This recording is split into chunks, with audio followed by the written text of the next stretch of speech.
Assalamu alaikum agayın. Mına o tаңерте келдім эле көчө көрүп алып тартайын деп.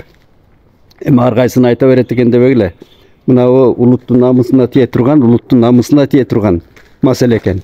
Мына о тетиги мына шымдын бир баг элегиндей болгон тар көчө тетиги башы Исанов көчөсүнө барып такалат тиягы. Анан бул жагы болсо азыр көрсөтөм Тоголок молдого. Ушул шымдын тар шымдын бир баг элегиндей болгон көчө сөрөйгө улуу манасчы Сагынбай Орозбаковдун ысымын ыйгарышкан экен. Эми аны изилдейбиз го качан ыйгарылган деген маселеге келебиз. Эми ушул намыс ар деле калган эмес экен да. Бизди кимдер башкарат? Бул эми албетте бул мынау мэриядан анан Бишкек жанагы депутаттары койду да мына ошол жактан чечилет да. Бишкектин мындай жогорку кеңеши делчи, элди депутаттарынын кеңешинде чечиле турган маселе. Ошондо маңкурттар отурабы? Кайсы убак болсо тактайлы, эми ушул манасчыга көчө Токтогазиев манастыбызды, баланчабызды деп какшап атабыз. Ал эми Сагынбайды эмне кылып салганбыз? Биз Сагынбайды алып келип, мынабы көчө аты көчөбү ушул ай. Ушуга кайран Сагынбайдын атын берип атат. Кыргыз. Бу кыргызды кыргыз башкарабы өзү? Мынандай суроо койсо болот.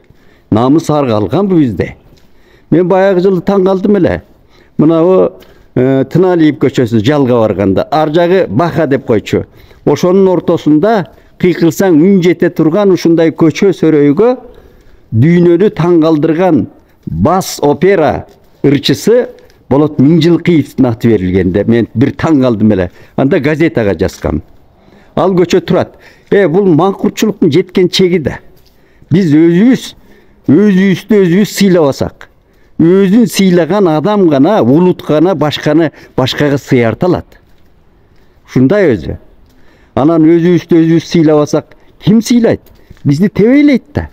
Башка арабызда жүргөн чаарбаштар, башка душмандар бар эле бизде. Мына Казакстан дүрбөп атат. Казакстан өзү казактар айгайлап атпайбы? Бизди кимдер башкарып атат деп. Мына көрдүңүзбү? Мына ондай чекке жеткенбиз да. Ушул эми кезинде Мухтар Ауызов деген дүйнөнү дүңгүрөткөн жана эпопея Абай жолу деген эпопеяны жазган киши арман кылып жазганын окугам мен. 26 жылдан баштап, 24-26 жылдан баштап Кыргызстанга келе баштадым. Манаска кызыгып, Манасты изилдеп дейт. Ошондо тирүүкен Сагынбай Орозбаковго жолукпай калганын атиң деп ыйламакчы болуп жазып атат да. Эми Сакең дейт, Саякбай, алып манасчы кой дейт. Бирок Сагынбай да укмуш болгон деп эл арасында аңыз угулчу. Мен ошол кишиге жолукпай калганыма арман кылам деп жазган. Казак жазуучусу, дүйнөлүк деңгээлде эпопеяны жазган киши ошентип арман кылып жазган. А кыргыздын кылып атканы мынандай досум. Мынандай тууган-ай, мынабы көчө сөрөйгө Сагынбайдын атын коюу, кыргызды сатуу, кыргызды шылдыңдоо, кыргызды тебелөө деген сөз бул. Кыргыз ар намысын тебелөө, манасты тебелөө деген сөз орой айтканда. Мына УКМКнын жетекчисине эми кайрылсам болот мен. Урматтуу Камчыбек Ташиев, мына маселелерди караш керек. Улуттун рухуна кечөө молдолорду жана агымдарын тескеп атасыздар, туура. Мына улуттун рухун тебелеп калышкан булар. Көрдүңүзбү? Кыргыздын рухун тебелеп калышкан да. Мына ушуну изилдеш керек. Идеологияны жана мамлекетти качкага какшап атканым ошол. Мына уну караш керек да.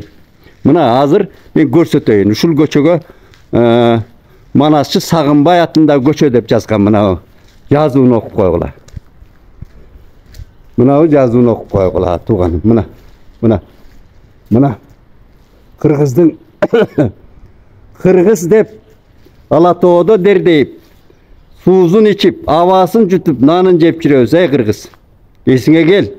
Мына Сагынбай манасчыга, алып манасчы улуу көчмөн доорунун гениалдуу шедеври Манасты бизге жеткирген бирден бир манасчыга коюлган көчөңдүн кейпи ушул.